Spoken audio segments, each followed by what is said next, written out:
Hi, this is Rick Williams.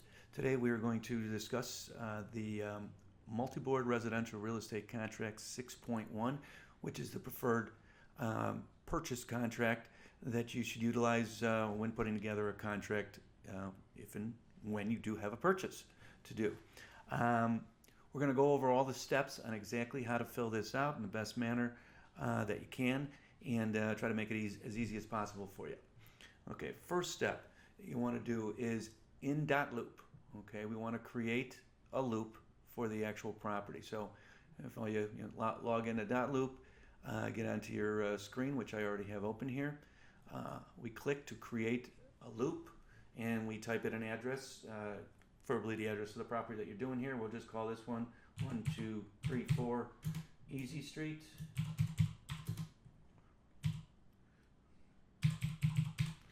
Okay, and we actually have some easy streets. So now we create a loop. Okay, and then we would click into templates.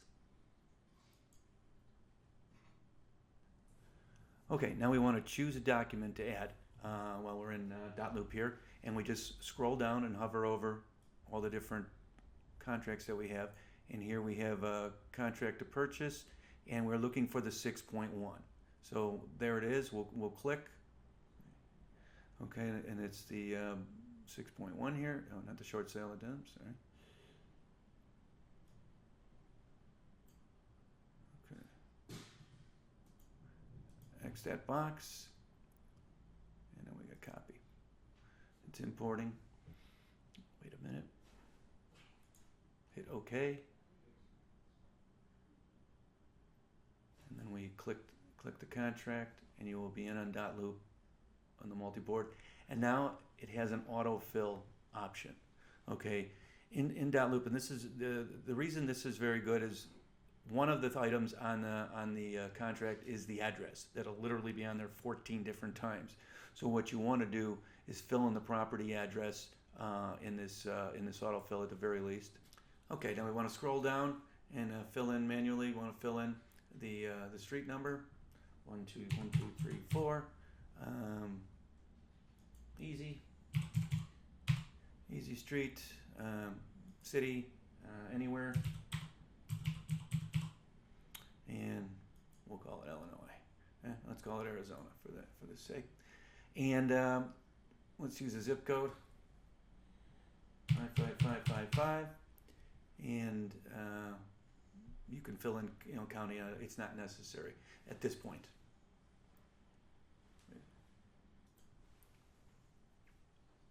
Okay, then on here you also want to put into the tax ID, the PIN number. Okay, what we want to do on this is then go to you should have in the MLS, have it open. And in this case, I have it already open. I'm going to click, and we have the PIN number right on the listing sheet that you're buying. Okay, you should have that open. Go to the PIN number section, which is just a little towards the top here and over to the right. And if you click that box right on the PIN number there within the MLS, it will automatically open the tax ID number, all the seller information, all the different information that you could use on this to fill in the rest of the report, basically, or fill in a lot of the contract. So what you want to do is open this up as we did here. You actually have the seller's, the owner's name, and in this case it's KTP Real Estate LLC. So what we can do is go back into dotloop and actually fill in the actual name. Okay, you can fill in the PIN number, you can, and then put in the actual seller's name and everything once we get into the contract. So that's what we want to do. Then you could X out of this portion of it and get into the actual contract once you have this. And this we just want autofill, so you can press autofill on that, and it will automatically do that within dotloop. So that's what we've done. Okay, now that we're in the actual contract itself. Okay, we've auto-filled every piece of information that we want to do. As you can see, it's filled in everything on the bottom of every page, all the way through 1 through 13, and it's also filled in on line number 8. So we're going to start with number 1. Okay, no, I'm sorry, number 2 here, buyer's name. Okay, obviously this is your client and this is whomever is actually purchasing the property. If it's husband and wife, you put both of their names in there. If it's two friends, whatever the case may be, this is what you would fill in here. Okay. Line 3, you've got the seller's name. We just found that right on your right in the MLS here under the PIN, and in this case, it was the KTP Real Estate LLC. Okay, so that's the name that you actually want to fill into seller name, the actual name that it is. Line 7, and then going to line 7, we're just going by the blanks here. You have the real estate with approximate lot size or acreage of, and once again, if you go into the MLS and where you were here, it's got it right there, 50 by 186. It spells it out for you. If you happen to have a survey or anything like that on the property, even better. But in this case, it's on the listing sheet. So you want to fill in the 50 by 186 right here. Just put it right in there. Then in this case, in the next one, you have the county. Once again, if we had, if you don't know the county, most likely many of you are working in Chicago or whatnot, and of course that's Cook County or anything else. But let's say you did know you were in a different area. In this case, this is DuPage County. It says it right on here, County DuPage. So you would fill that in there under county. If you were working with a condominium, in this case we are not, you would put the unit number right in here. Once again, like it says, if applicable. Permanent index number is that number that says that we clicked on the, back to the MLS sheet right here. In this case, it's 0335 418 011. Okay, that's what you put in for the PIN number, permanent index number. Line 12 only applies if, as it states there, condo, co-op, townhome, parking, as long as it's included. If there is that involved and you are dealing with a condominium, okay, you would put in the number of spaces that are included, okay, 1, 2, whatever it is. And then you would simply identify the space number, if it's the space 1, 2, or 3, whatever it may be, or if it's an actual deeded space, which is what they're talking about here on the next line 13, and it actually may have a separate PIN number. What you want to find out is then you'd go into the MLS again, and oftentimes you can pull up, hopefully you've got this from the broker, there's an additional PIN number, you can pull that up within the MLS as well, but it'll be under a separate sheet, not on the MLS that you pulled up, the unit number that you pulled up there before. But you would fill that in as well. Or if it's a assigned space, you simply check assigned space. Okay. One little tip here. If we are talking about, since we are talking about Illinois, of course, for the purposes of this class, in Illinois, a condominium is designated in Cook County only. This only applies to Cook County. If you see 4 extra digits, I'm going to show you on here. Right here you got 0335 418 011. In Cook County, if it were an actual condominium, there would be 4 extra digits. It would say 1009 or something like that. If you do not see those extra 4 digits, it is not a condominium. That is how you identify whether a property, they own the actual land under it or they do not. Sometimes they're a little tricky. Most of the time, not a problem, but it can be a little tricky.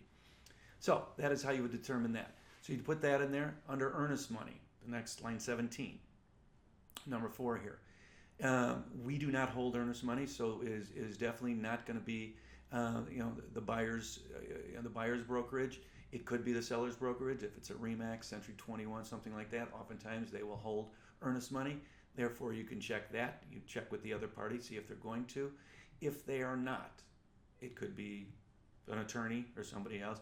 As otherwise agreed upon, that would be blank 3 here. Okay.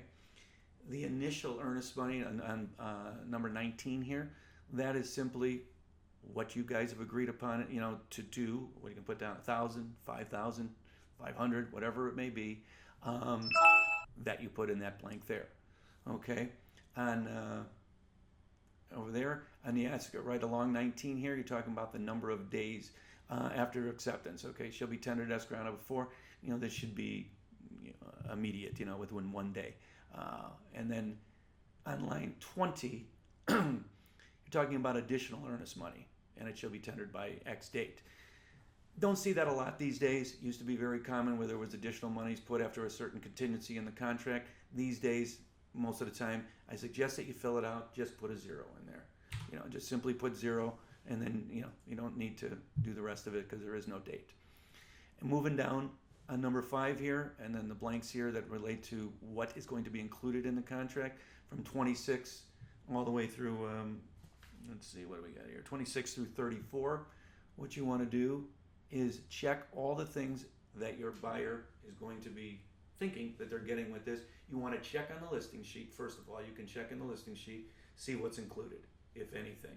See what the buyer is including. In this particular one that we have here, not a great example. It's a short sale or a foreclosure. Nothing is really included. But on many of the listings, you'll see dishwasher, stove, whatever it will be. All those things are in there. That doesn't mean that your people can't ask for them. Because if they are in the home, you want to click on refrigerator, oven, microwave. Ask for the world. You may not get it, but there's nothing wrong with asking for it. So you click all the things, certainly if they are included, and if they say that in the listing, even if they're not, nothing wrong with putting it in there. You can try to get it. And you want to put everything that applies here. You got light fixtures, you want to put them in there. Built-in, attached shelving, you want to put all that kind of stuff, door openers, anything like that. So that's 26 through 34. Check the appropriate boxes.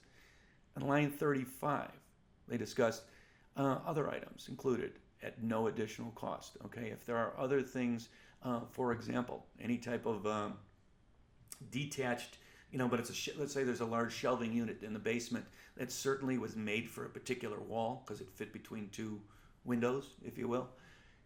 That could be included. You can put that in there. Be as specific as you possibly can because you want to make sure that the other side knows exactly what you're talking about. Okay, so that's in line 35. If there's nothing, put NA. Okay, if there's nothing additional, let's say it is a foreclosure or a short sale and there's nothing really else in there, put NA. Items not included. Okay, oftentimes in listing sheets, when sellers want to not include something, they'll say, does not include washer dryer. You may click it. Once again, I would highly suggest from the buyer's side, click it. You want the washer dryer. Your client wants the washer and dryer. Click it. If they are not giving it, that needs to be filled in here. Oftentimes it'd be like, for example, also a tree in the backyard that they planted when their kid was born. A lot of times people take the tree, okay? They'll actually put that in the listing sheet, or they should put it in the listing sheet. You want to include that, assuming you agree with it. Your client agrees with that, okay? That's under line 37, 38. Moving to number 39, the seller warns the buyer that all fixture, system, and personal property included in this contract shall be in operating condition at possession, except if for whatever reason one of the items, and it's once again, it should state in the listing sheet. If it does not, your assumption is everything is working. So I would put except NA. But if in there it does say waterfall and back in yard does not work, okay? If your buyer is acceptable, he accepts that, you can put that in there because that's the way it's going to be. The seller is presenting it, okay? So that would be going through page 1, okay? On to page 2, line 46. They're talking about the closing shall be on. Now you can put an actual date in here. Not everybody always knows the exact date. You can put June 30, whatever the date is. What I often do, we'll put 3 weeks after after mortgage acceptance, something like that, just to be safe. But if you want to put an actual date, put a date. Sometimes everybody knows when they need to close because they sold their other property, for example, and they have to close by June 30th because they need to buy a new house by June 30th. So then you put it in there. Okay. Otherwise, a lot of times it has to do with the actual mortgage itself. When you're approved, you can put 2 weeks after, 1 week after mortgage approval. Anything like that is also okay to put in that box. You can write it in. Line 52, talking about mortgage contingencies now. Okay, if this transaction is not contingent on financing, none of this is applicable. But if it is, okay, if there's financing, in other words, if it's a cash deal, you don't have to worry about this. That will come in a later portion of this contract. But if it is a mortgage, which the majority of contracts are, you're talking about this one, you would put what type of mortgage it is. Now, this is something that you and your client, you should already know what your client is doing here. Are they have FHA financing, VA financing? Are they conventional? Approximately what their interest rate is. You got to be familiar with what the interest rates are. If not, you certainly ask them. They're getting a fixed rate. You check fixed. If it's an adjustable, conventional, FHA, VA, once again. And then approximately, are they putting down 10%, 20%? What kind of loan are they going for? And then you fill in these boxes to the best of your abilities. This doesn't mean this is etched in stone, but you do need to fill it out, okay? So, and an approximate interest rate. I mean, you don't know exactly what interest rate they're going to get, but being familiar with the interest rates and what approximately they're going to get or what their loan officer has told them, that's kind of what you should put in here. And if they're getting a 30-year or a 15-year, you fill that in this box too on line 55. On line 56, if there are any origination fees or discount points, you put that in there. Oftentimes that's 0, but if they are paying something like that, you need to add, and just put 1%, 2%. It just says not to exceed. So just cover your butt on these. Make sure that you fill it in to the best of your abilities. No one is holding that as absolute, but you should be fairly accurate with it. Okay. Moving on to line 61. Okay, buyer shall make written loan application within 5 business days after the date of acceptance. Failure, to do so should constitute an act of default. So you want to put an actual date in here. It gives you a calendar here, and it says, and you actually, if you are very close to getting mortgaged, the loan officer has told you, hey, we'll have this thing, and it'll be 21 days after date of acceptance, no later than 21 days after acceptance. You could put that, and then actually put 21 days. Calculate, today is May 22nd. So you go 15 days from today, that would be, whatever that is. It's not the 37th, but somewhere in June. So you would actually put that 21 days. And then here, also on line 68, similar question, talking about evidence of the buyer actually buyer's licensed lending institution confirming that the buyer has received a written mortgage commitment for the loan referred above. So what you're getting into here is that they actually have to show that they're confirming that they're actually with a lending institution. That's what 61 is about. 68 is actual, when are they getting mortgage approval?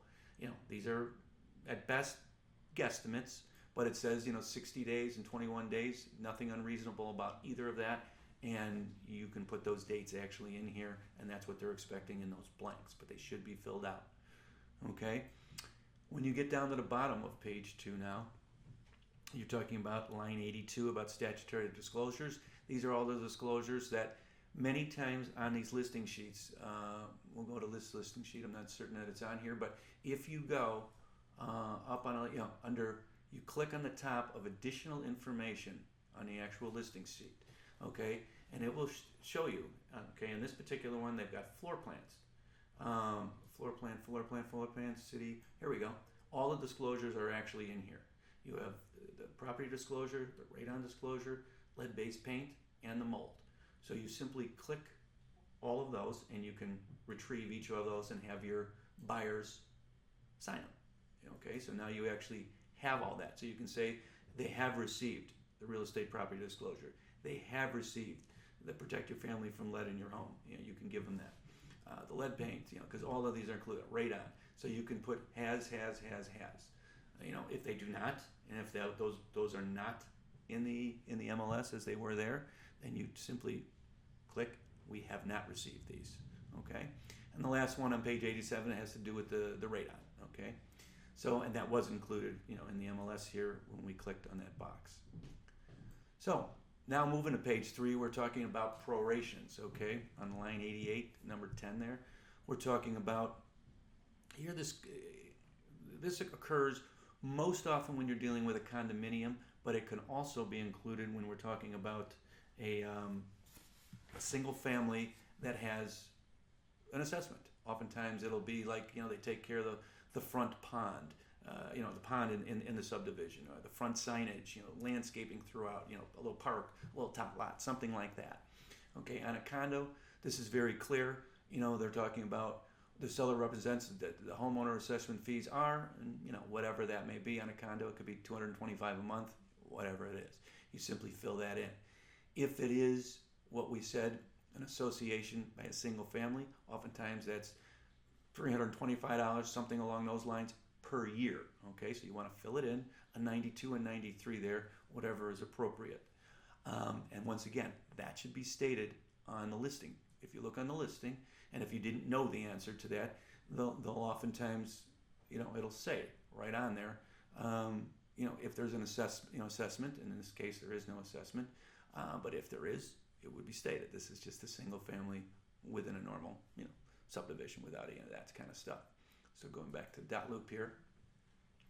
So what you want to do, this Master Umbrella Association fee on line 93, this would apply in another example. If you got, you won't see this very often, but when you are in an association, for example, that has condominiums, may also have single family in there. It's got its own pool, it's got its clubhouse, it's got many other, things to do within. It's called a Master Umbrella Association, exactly what it says there. So oftentimes this is a separate fee beyond the assessment. So in other words, it would be a $225 fee for the actual unit itself and an additional $120, and that basically pays for, if there's a golf course, a pool, any type of, clubhouse, something like that. So that would be an addition, and you would have that in, fill that blank in if it applies, okay? Then, if that is not applicable and you're moving on, you go into line 97. They're talking about the general real estate taxes and how they'll be prorated at the date of closing. And most oftentimes, at least in Cook and DuPage around here and any of the other counties, it's either 105 or 110% of the most recent ascertainable full year tax bill. Remember, taxes are always in arrears, so they don't know what the tax bill actually will be, so therefore it's kind of a guess. And most often taxes go up, therefore we pay a percent above, typically. Could be just 100%. But anyway, that's a blank that needs to be filled in as well, okay? That is basically page 3. In a nutshell. Once again, you see on the bottom there, the address is automatically filled in. You don't have to deal with that. But on each and every page, your buyer has to initial when they're doing it, and this can all be done in dot loop. You just have them initialed in there. Now we're going into page 4, which is no blanks other than their initials. Every page of this contract has their initials, so you need to make sure they do that. The address is already filled in. 5 already filled in. Nothing to do. There's no blanks other than their initials. 6, same thing. 7, let's see, moving along here. Page 6, page 7. Okay, we actually have some blanks on page 7. Moving along to page 7. All right, on page 7, there's just a couple things here, and this is dealing with special assessments and whether or not properties are located in a special assessment area.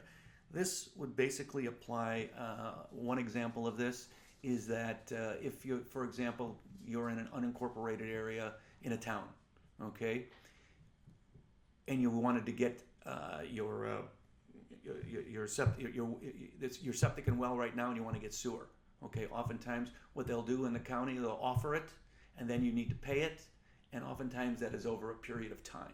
So that is, it's a special assessment. In the first blank there, they're talking about it's a pending or unconfirmed special assessment.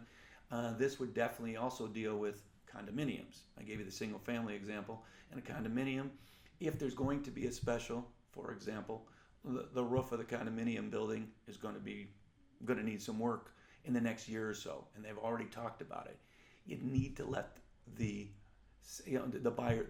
buyer needs to know that. So the seller should have identified that, and they should be checking this blank and find out whether or not this is not something that you can necessarily check. This is something that the seller needs to check. And both of these, unless you happen to know it, but most often you would not fill this out. The seller should fill this out unless you have some knowledge of it. Okay, that is all that's actually on page 7. Once again, you initial on the bottom. Page 8. Okay, you're talking about other provisions here on line 320, number 30. Okay. It says this contract is also subject to these optional provisions initialed by the parties and the following additional attachments, if any. So if there are any other issues, side notes, something that's a bit abnormal, to the contract, this is kind of where you would do that. You would apply that into this blank here. On line 24, they're talking about confirmation of dual agency. Okay, if you as the agent are representing both, this should have already been signed. Actually, you should have a dual agency already been signed, but this is another confirmation of dual agency beyond the actual, contractual dual agency thing that you should have already had signed. Okay. Now on 328, and make sure that this is filled out in the actual contract if in fact it is dual agency that's involved. Okay. We're on this bottom of page 8. Okay, and we're speaking of line 333, and they're talking about the representation about the buyer's real estate. Here's one of the reasons that this 6.1 is such a great contract, because it has all these different possibilities that exist, real possibilities, and if they apply, they need to be filled out. In this case, on this line on 320, from 328 all the way on down here, we're talking 328 to 346. We're talking about a representation about the buyer's real estate. So if your buyer, where you're writing this contract up, actually has a piece of real estate to sell at this point, and basically it's contingent upon buying the next property, this is where this applies.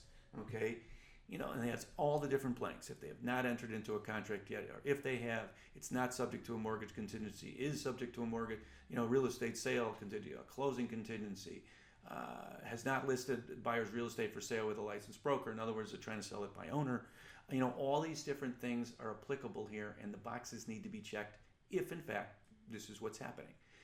If your purchaser is buying cash and he does have a house to sell, but it's not pertinent to the deal, this stuff does not need to be filled out. But if it does, and if it is, these things need to be addressed and put here. And then you talk about contingencies based upon the sale and or the closing of real estate. And then you get into the dates. It's in full force and in effect as of, and then you put in a date. And you should provide for a closing date not later than the closing date set forth in this contract. These are all, so that's line 349. Then you get into 360. And this says the event is the buyer has entered into a contract for the sale of the buyer's real estate and set forth in paragraph 32 above. To the extension of the contract is contingent upon the buyer closing the sale of the buyer's real estate on or before, and once again, you need a set date in there to do that. And then it talks about it's all null and void if this does not happen. So things like that. Okay, then you got seller's right to continue to offer real estate for sale. So for example, if yours is contingent upon you selling your property and you just listed it, but it's still not, the seller has the right to continue to market their property, okay? And this talks about that. Buyer shall have, X amount of hours after seller gives such notice to waive the contingencies, okay? So what you obviously want the seller to do in these circumstances is to not offer it anymore. But the only way you can give them that ability to do that is by telling them, okay, we now have a contract on ours and all the contingencies have been met. In other words, the buyer of your home has now passed all the mortgage contingencies, and now you can waive this, and we are basically ready to close because everybody has their money in place and all the wheels are in motion. We have our loan, the buyer for this property has their loan, the buyer for the seller's property, for the buyer's property has their loan, and now everybody is in a good place. Okay, but that's what these blanks address, and they talk about the dates and everything that needs to be addressed. Okay, so that's on 9, and then once again you got initials on page 10. What we're talking about here is that waiver of paragraph 32 and the contingencies.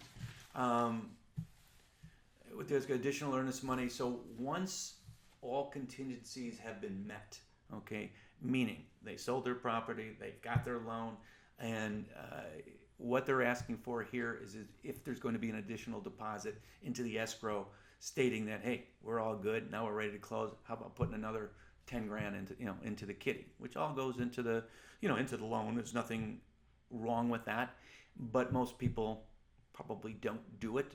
But if the seller demands it, it's something you might consider.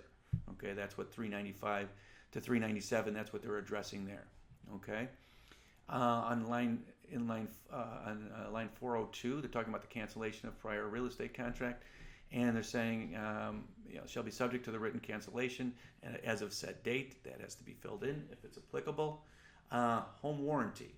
Okay, I, as a listing agent, like to include in all my sales. I ask the buyer, I ask the seller, of course, if this is something that they want to do. But for $600, for example, Home Shield warranty.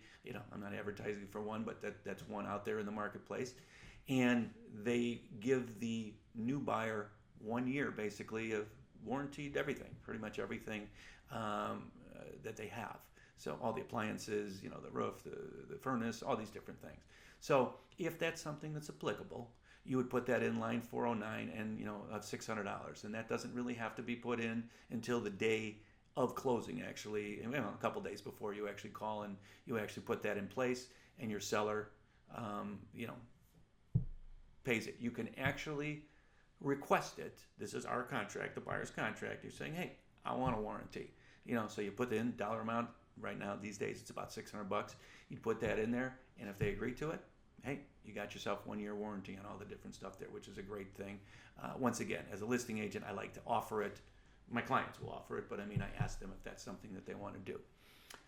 Once again, that will also be in the listing sheet. It'll often say that because I think it's a nice feature. So I put it in my, I have it in my listing sheets. Credit at closing. If on line 410, if you have a provided buyer lender permits such credit to show on the HUD-1, and you actually put the seller agrees to the credit. So oftentimes what's in this blank, which has to do with any type of issue that came up in the inspection. In the inspection there may have been $3,000 worth of stuff that came up. This is what we would fill that in. It probably wouldn't be filled in right away on the initial filling out of the contract, but would maybe be filled in later at a later date. Okay. That's page 10. I'm sorry, and then there's one more line here, 416. If this was a transaction, this was a cash buyer, this is where you would all initial on 416A.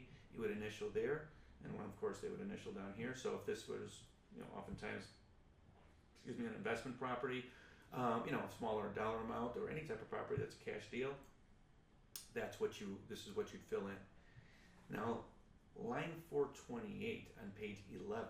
Has got to deal with the transaction with a cash deal, but where there's a mortgage that's actually allowed. Oftentimes, it's considered cash, but then they're going to put a mortgage on the property post. This is where you should fill this in and let the other side know that this is what's going to happen. Yeah, we got a cash deal, and you have to show them the funds that are available. That's your job as the buying agent, to show them that the funds are available, but they're still getting a mortgage. There's nothing wrong with that.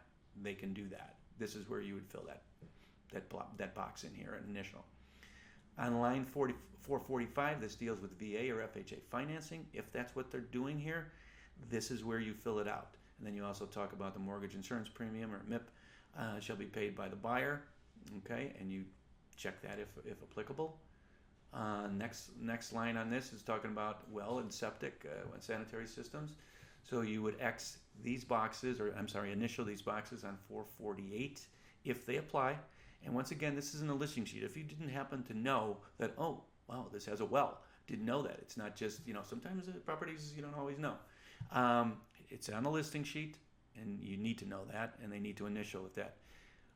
On line 461, they talk about termites and whatnot, wood destroying infestation. If that exists and you want to get, or you have any suspicion that it exists, you want to initial that they are going to do it at the seller's expense. Now, the attorney may change that and say, no, you can go ahead and do it, but we want it at the buyer's expense. But in this contract, it states that the seller will do it. Moving to the bottom of this, they're talking about line 468, post-closing possession. This just states that at 11:59, and normally the day of, if you're closing on June 30th, if they don't move out, you'd put the amount of days, and you would put a dollar amount, which is carried over onto the next, on page 12 here.